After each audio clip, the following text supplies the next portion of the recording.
What do you know about the Fade? A great deal from my wanderings. There are few hard facts, but I can share what I have learned. I'd like to know more about the Breach. Simply put, it is a tear in the veil between this world and the Fade, allowing spirits to enter the world physically. Small tears occur naturally when magic weakens the veil, or when spirits cluster at an area that has seen many deaths. But your mark allows you to exert some control over the Breach. That means it was created deliberately. I'd like to know more about the Veil. Circle mages call it a barrier between this world and the Fade. But according to my studies in ancient elven lore, that is a vast oversimplification. Without it, imagine if spirits entered freely. The Fade was not a place one went, but a state of nature like the wind. It sounds like it would be wonderful. And dangerous. But yes, a world where imagination defines reality. Where spirits are as common as trees or grass. Instead, spirits are strange and fearful. And the Fade is a terrifying world touched only by mages and dreamers. I am glad that I'm not alone in seeing the beauty of such a world, along with the obvious peril. I'd like to know more about demons.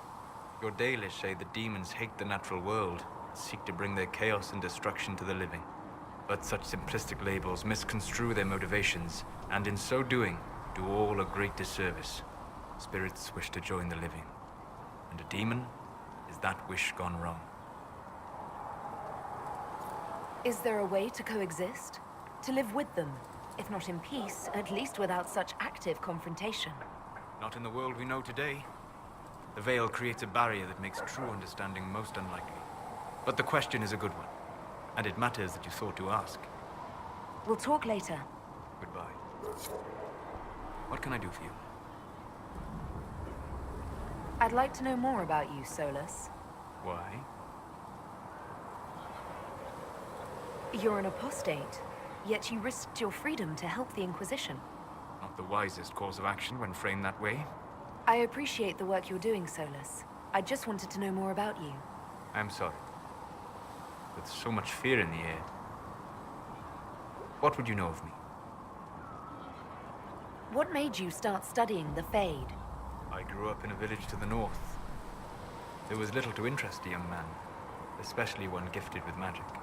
But as I slept, spirits of the Fade showed me glimpses of wonders I had never imagined. I treasured my dreams. Being awake, out of the Fade, became troublesome. Did spirits try to tempt you? No more than a brightly colored fruit is deliberately tempting you to eat it. I learned how to defend myself from more aggressive spirits, and how to interact safely with the rest. I learned how to control my dreams with full consciousness. There was so much I wanted to explore. I gather you didn't spend your entire life dreaming. No. Eventually, I was unable to find new areas in the Fade. Why? 2 reasons.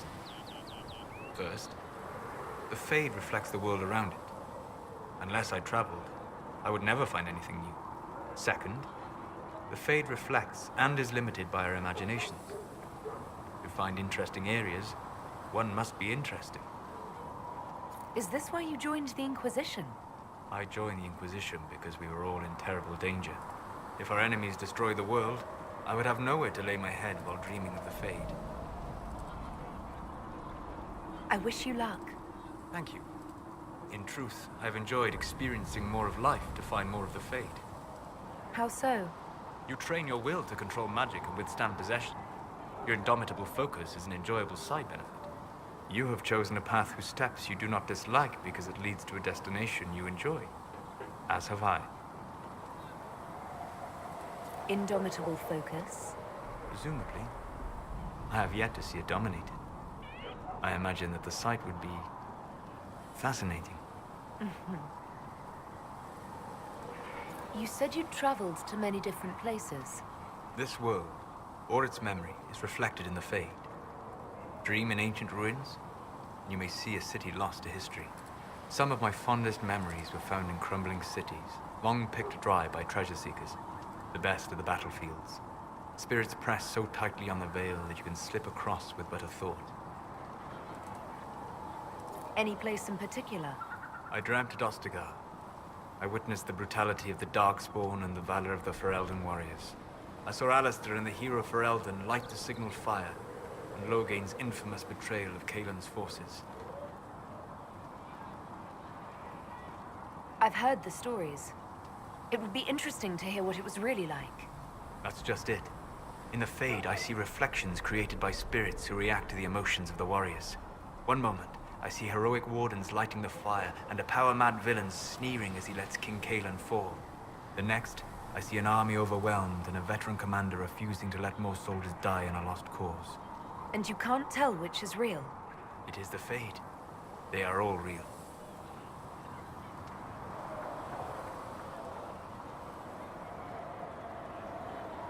Have you always traveled and studied alone? Not at all. I have built many lasting friendships. Spirits of wisdom, possessed of ancient knowledge, happy to share what they had seen. Spirits of purpose helped me search. Even wisps, curious and playful, would point out treasures I might have missed. I don't know of any spirits by those names. They rarely seek this world. When they do, their natures do not often survive exposure to the people they encounter. Wisdom and purpose are too easily twisted to pride and desire. You're saying that you became friends with Pride and Desire demons? They were not demons for me. Meaning? The Fade reflects the minds of the living. If you expect a spirit of wisdom to be a pride demon, it will adapt. And if your mind is free of corrupting influences, if you understand the nature of the spirit, they can be fast friends. I'm impressed that you could become friends with spirits. Anyone who can dream has the potential. Few ever try. My friends comforted me in grief and shared my joy. Yet, because they exist without form, as we understand it, the Chantry declares that spirits are not truly people. Is Cassandra defined by her cheekbones and not her faith? Varric by his chest hair and not his wit?